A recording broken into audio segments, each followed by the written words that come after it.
So before we get started, just as a quick recap and overview of the day, last class we talked about groupthink.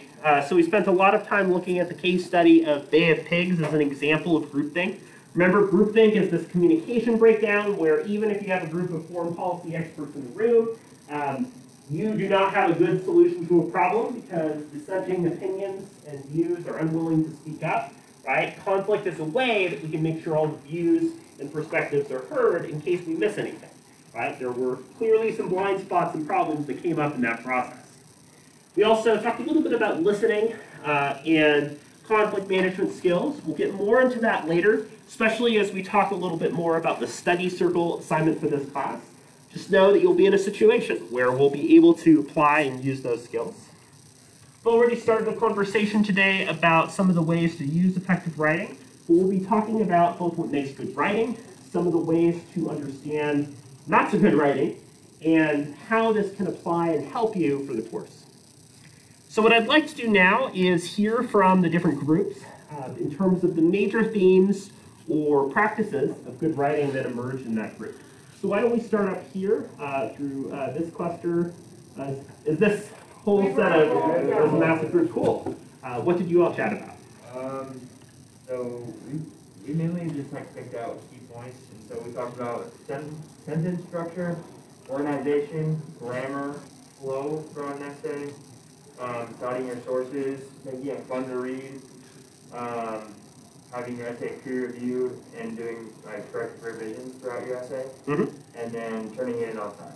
Yeah, absolutely. Those are all really important, really valuable things. I also like the discussion about sentence structure. So a lot of times it's really easy for us to do these long run-on sentences in college essays, especially when we feel like we have to fill in content. I think it's James Baldwin that says you should write as dry as bone, but making your sentences shorter, not being afraid to mix up your sentence length and structure. Cutting out things like passive voice, where you use passive verbs to describe things. Having a mix of sentence length is a really great way to keep your writing engaging. You have a short sentence that hits on a key point or idea, really punches. You have a longer sentence to help explain that. And by shifting that around, you make things a lot more readable. How about this group here in the middle? Well, we get pretty much verbatim what they say. Sure, Talked sure. about syntax, the whole, everything goes with grammar, stuff like that. Structure has to be good, not necessarily have to be rich, but it does have to go somewhere. You have to have a point. You can't just round off various different things in the same paragraph that are in a sentence here. Right. All that good stuff. Yeah, so one rule of thumb that I'll talk a little bit more about in a minute is the idea of paragraph length. I think the ideal paragraph length is about a half a page double-spaced. Because if it's much longer than that, you're usually getting into another major point or idea that can probably be split into its own paragraph. So having things well-defined to support that topic sentence and major point in that paragraph without spilling over into other content is really important. About this group up here in the front? We talked about structure, having reliable, credible, and appropriate sources, something that has a clear theme that the audience or whoever's reading it can kind of pick up on what you're talking about. Good flowing transitions, something that shows critical thinking, and follows a format like APA, MLA, something like that. I like the way that you talk about a clear topic, because in some classes, right, you're going to be a lot more argumentative. You take a position on the topic. In other classes, it might be more of a reflection or a survey of a topic. But having that clear thing that you're writing about and focusing the rest of the content on is really important. Defining that, figuring out, what is your topic sentence or your thesis sentence can help to set up the rest of your argument or your observations. And lastly, this group here in the back. So we kind of had all the same points, like the thesis and everything else that revolve around that. It's the transition, flow, the good grammar. The one thing that we also said is that you should almost be passionate about what you're writing. Yeah. You're not just regurgitating all the information to fulfill the requirement. Yeah, right? If you care, we care. If we can tell in your writing and in your voice, this is a topic that you care about or that you're invested in, or that you're using things like vivid imagery to describe, that makes us care too. So using things like a clear topic sentence In addition to that, using things like hooks, starting paragraphs with something that's intriguing or surprising. So if you say something like, the Bay of Pigs was in 19 blah, blah, blah, blah, blah, blah, blah, and you have an observation, versus saying something like, the Bay of Pigs was a colossal communication breakdown. Well, that's surprising, that's provocative. It makes me want to understand what's going on and read the rest of your essay. So definitely using that hook to get our attention can help a lot. And using things like vivid imagery in order to make the content kind of pop and be more interesting can help too. So I'm glad that there's a lot of commonalities in some of the things you're noticing in terms of good writing and what makes for a good college essay, because these are correct. So again, what different professors are looking for in your essays is going to look really different, but at worst, you get a sense of what I'm looking for. These are what I think I would identify as some of the most important things that I'll be using as I look at and try to work on your writing. The first one is a clear argument that's supported by a thesis sentence, right? So I definitely come more on the side of an argumentative approach for this class. I like having a sentence that clearly summarizes the main point or idea that you're trying to advance, right? In the Bay of Pigs invasion, we see that despite the expertise of foreign policy experts, their unwillingness to convey or support dissenting views led to a massive communication breakdown and foreign policy disaster, right? Thesis sentence like that, it might be a little bit long, but it does provide a clear explanation of the relevant ideas in conflict management that are used to explain that event that occurred, right? So clear argument is present there. Using a thesis sentence first as a way to guide the rest of your essay can be a really good approach.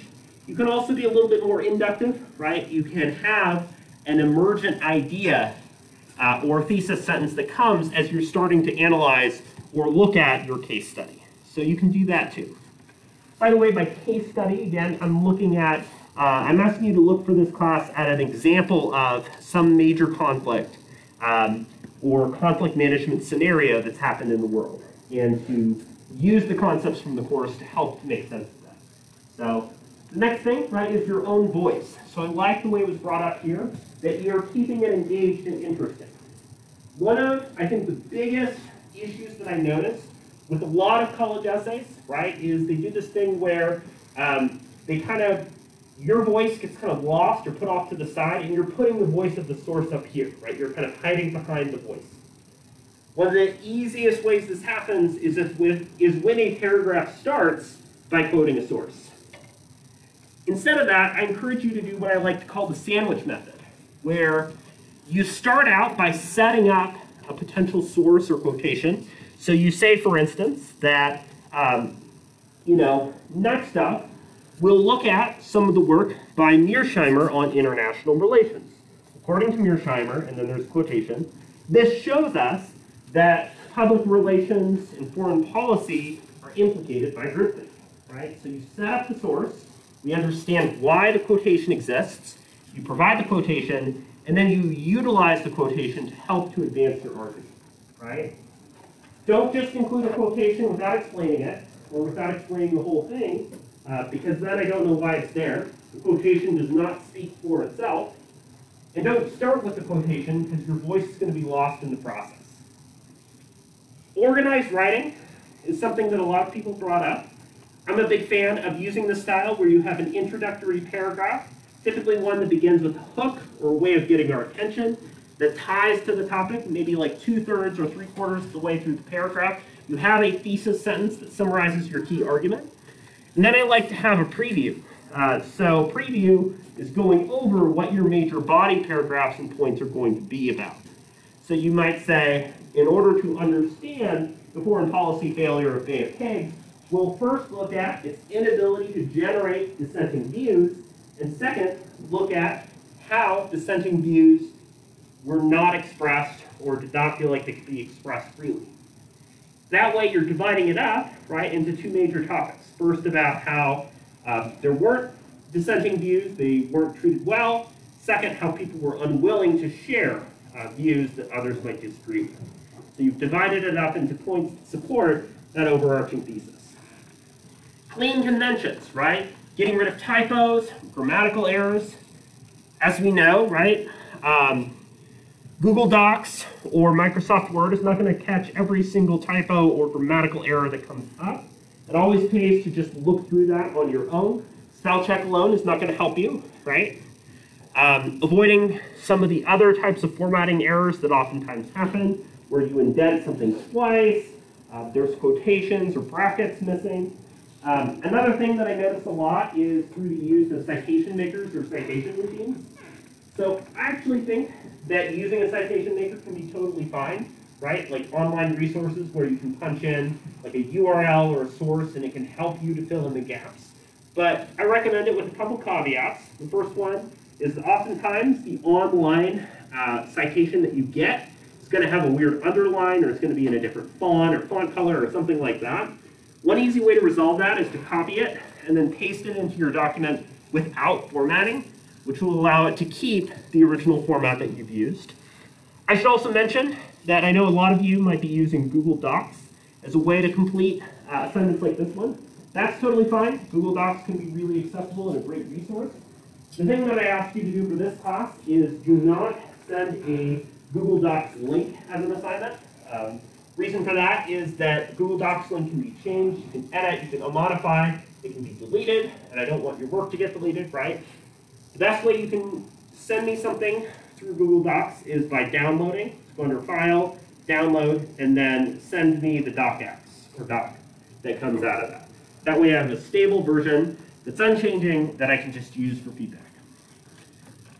Consistency in citation style and integration of supporting material is important, right? I see some situations where a style of an essay just goes back and forth between MLA and APA and Chicago, and it's just not consistent. So pick one and run with it, and I think that'll help a lot there.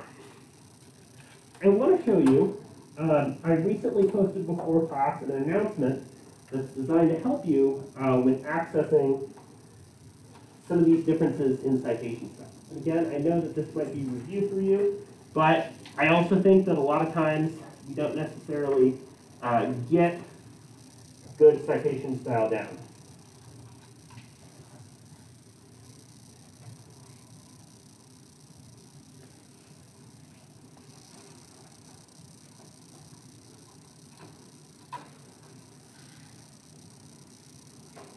If you go to Canvas, you go to this course.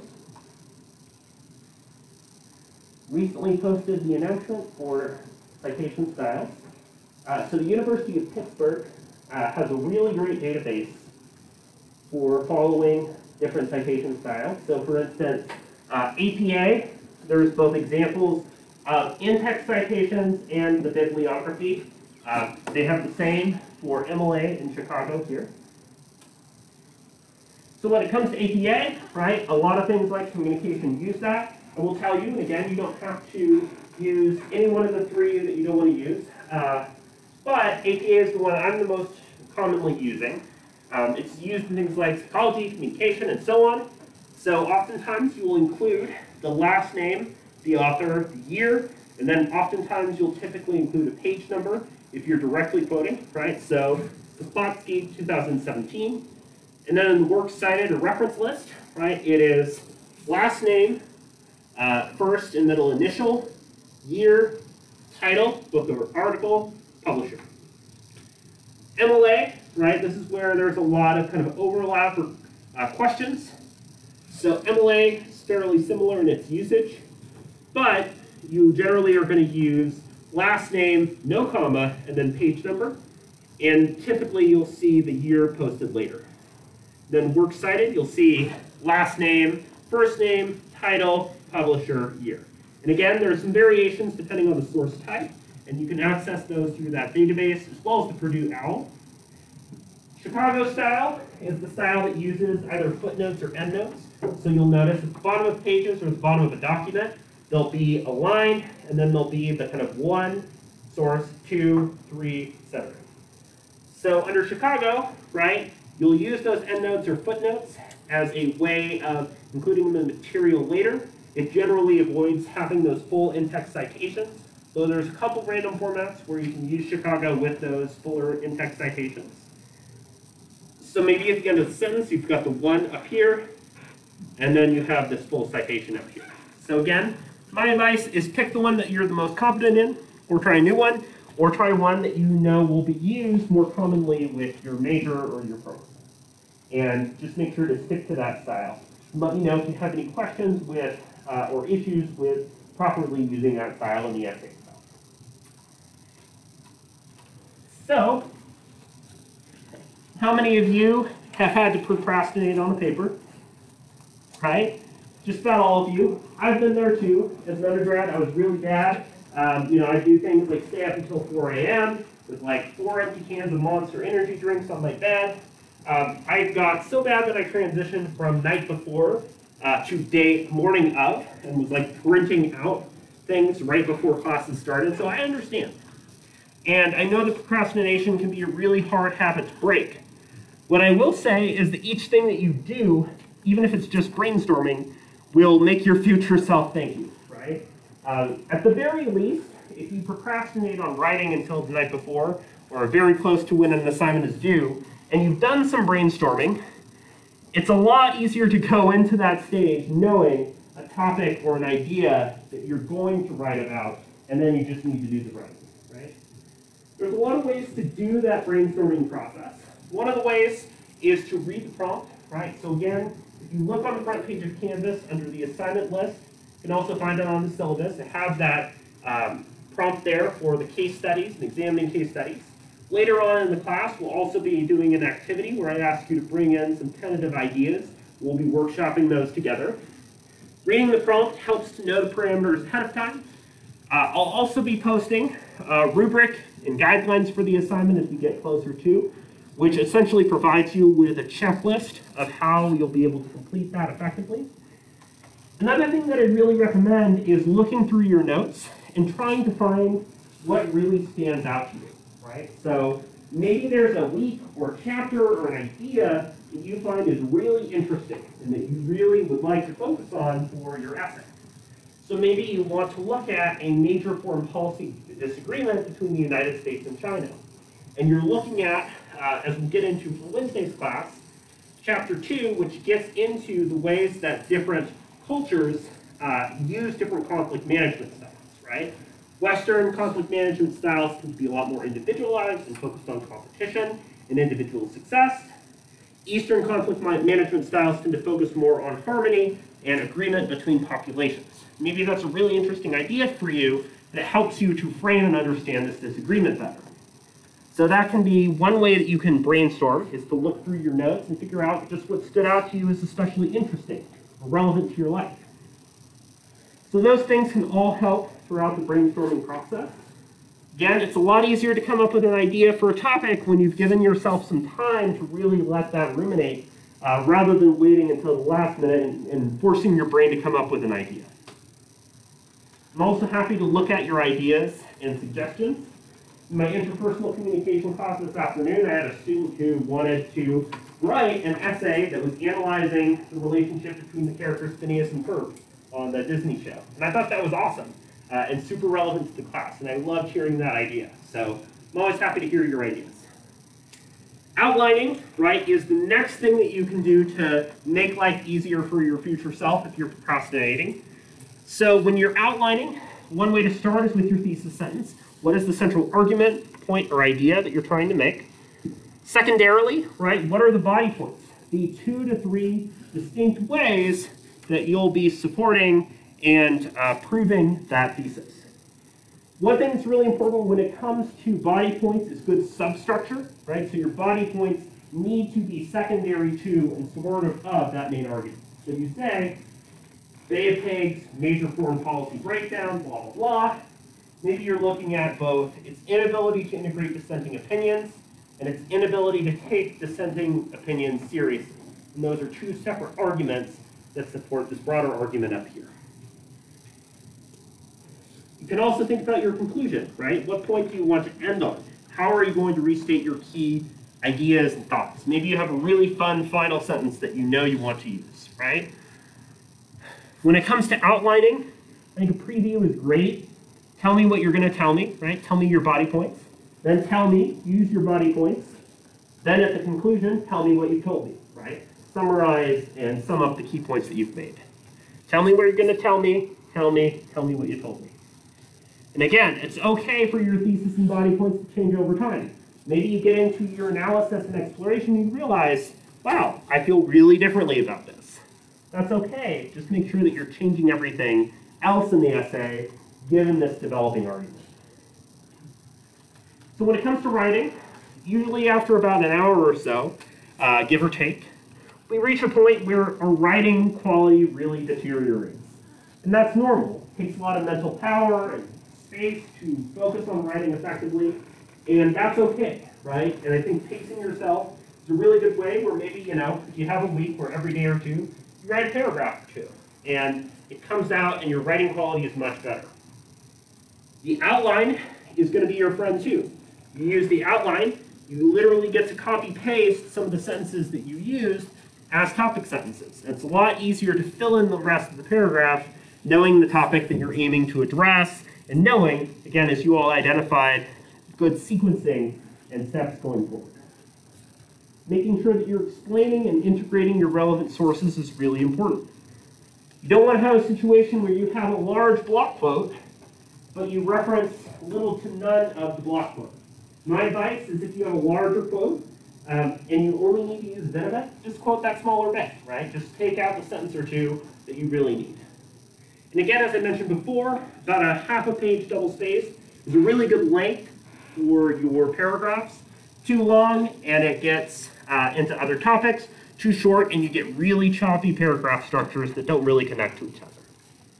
So I bring some of this up knowing that a lot of it's review, but also because I was looking at the feedback that you all had in the anonymous forum and wanted to help to address some of the questions or issues that came up in that. So, my partner runs a nonprofit and has to write a lot of formal things such as grant proposals in order to get funding, and does a lot of kind of formal, applied, real-life writing in the world. What she recommends is the printout method, and I think this is a really helpful strategy for you to think about as you're revising and improving your essay. So the way a printout method works is when you've finished your essay, ideally you finish a draft within 24 to 48 hours of the assignment being due. If you can, maybe you go to the library and you print out a paper copy. You can also have a copy that's just like open on your device and ready to view later. But print out or get a copy. Do not touch or think about your essay for 24 hours. Then, with a clean pair of eyes, come back and review your printed version. Have a pen on deck, or just go back and review your document. Give yourself time away from the essay, come back to it, and you will be surprised at the number of things that you couldn't otherwise catch. When we're writing, we are over and over in our heads, looking back, rereading, re-identifying our arguments, and most of the time, a lot of major typos or issues are going to slip past us. Forcing ourselves to go back and look at it later, especially if it's printed out on the page and you can mark things off, really helps you to find things that you might have missed. I'm also totally okay with you using either the Writing Center, sending me a rough draft or outline, or even getting in touch with a peer or friend to look something over and say, hey, what do you think of this? Right? At the end of the day, it should be your own work, it should be your own writing, but you can always get a second opinion to look through your writing and to help you through that process. So I definitely recommend that method. Again, the sooner you get a draft out, the sooner you can send it to me for feedback, or the sooner you can look at it again yourself later and see whatever changes you need. So I want to talk a little bit about plagiarism, right? Because plagiarism, as you've probably heard from some of your other classes, is a big deal. And the big thing about plagiarism, right, is that intentionality doesn't matter, right? You could intend to not plagiarize, but effect is what matters, right? The impact of doing plagiarism, whether it's intentional or not, plagiarizing is not fun, and I want to be really clear to help prevent this from happening and to support you. My best advice is, again, when you've drafted and put something out in advance, you can check in with me about whether or not something's plagiarism, and I'm happy to review that for you, right? Plagiarism, according to EOU, is representing the ideas, words, or work of another as your own. There's a lot of ways that that looks. So we oftentimes think about plagiarism as this kind of direct format, like there's a large quotation, right, or direct quotes that aren't attributed or brought up to a source, either through in-text citation or works cited list. And that's the most common one, right, where people don't quote or attribute material properly. But structural plagiarism is also really common and really significant issue, right? If you are paraphrasing or in your own words describing the thoughts, ideas, contributions of somebody else that are not your opinion and are not common knowledge, then you are plagiarizing, right? So if you're saying, you know, the concept of conflict management has both Eastern and Western perspectives. In the Western perspective, we have everything from collaboration to avoidance. You did not come up with that model, right? That model comes from a source, and so you do need to cite that source, even though you're citing the source in your own words. So please make sure, even if you're paraphrasing, to include those citations. When in doubt, cite, right? If you cite too much, that's not a problem. Don't double dip or use something from another class in this class, right? I use Turnitin.com, double check that. So, you know, if there is a project or a topic that you see as linking between your class and another, I'm open to that. But just talk to me in advance, and we'll figure out how you can develop original work for this class that still fits in the other topic that you're interested in.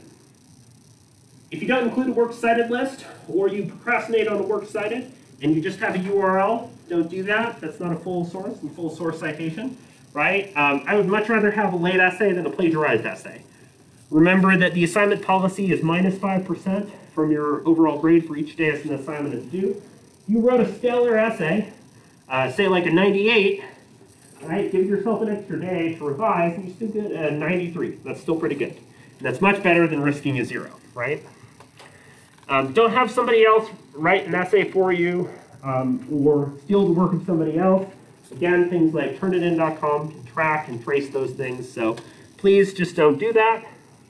Again, I'd much rather have you take the time to write something but need some extra time to finish it than to write something that, you know, is shorter but not necessarily as good of quality. So I do want to pull up a little work activity that we will just work on together as a group. So rather than put you in groups for this one, I'm just going to have us talk through this together based on the things we brought up. So in light of these challenges, we must act without delay. Johnson, 1989, page 10. This APA, MLA, or Chicago? APA, right? So last name, year, page number, right? There wasn't a comma and there wasn't a year here that fit under MLA. Chicago would probably use a footnote or endnote. Communication audiences can be divided into a pyramid, with interpersonal communication at the top and mediated communication at the bottom. This should require a citation because this pyramid, this model, is not something in common knowledge, right? Something you're paraphrasing from another source, so you want to include that source. According to Johnson, quote, we must act without delay. Yes, that requires a citation, since you are directly quoting from that outside source. My own opinion, more communication should be interpersonal than mediated. So that does not require a citation because you're expressing your own opinion or you're expressing something in common knowledge, right? In the opinion advanced in this essay, it is argued that media's role in society has significantly increased. So after class, I'm going to post this on Canvas to help you have an additional resource for writing. You're welcome to take some time on your own to have fun and work through this sentence. But there's a lot of ways to get rid of passive voice, which again we can define as using passive verbs and language that makes our writing seem really dry, way more convoluted than it needs to be. One way to do that is to say, in my opinion, media has significantly increased. For media is more active in society. And when is it appropriate to use large block quotations? It's only really appropriate to use those larger block quotations when the entirety of that quotation is useful or supportive to your overall argument.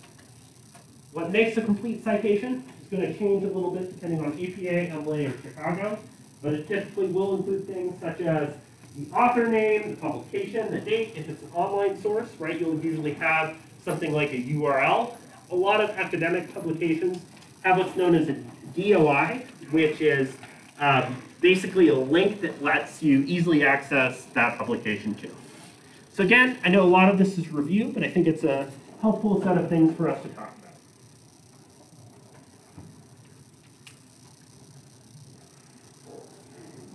So some classes, right, they really strongly discourage you from using first-person style writing. I actually really think that first-person can be helpful, especially in a more argumentative focused writing style. So I'm okay with you using I or me, especially if it makes your writing sound cleaner, more straightforward. I think especially when it comes to first-person, we tend to really sound overly formal and stuffy otherwise.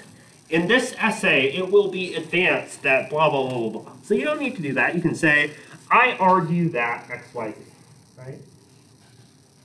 Try to be careful about overly using personal opinion, though, in your essay. I find that if you use first person, it can be useful in certain situations, but it can diverge into going into opinion over the major content or findings that you're trying to uncover. Again, don't just put large block quotations in for the sake of it. Quotations do not speak for themselves. It is your voice that should come first, so you are making the point. The quotation is serving your point and serving your argument. Or maybe you're showing a quotation that you disagree with or want to push back against. You can use that too. So, to summarize the major things that we went over for today, we talked about how good writing involves the use of available resources and preparation, right? There's sort of different levels of contingency where, at the very least, if you procrastinate, you brainstorm. At the very least, if you procrastinate, you've outlined.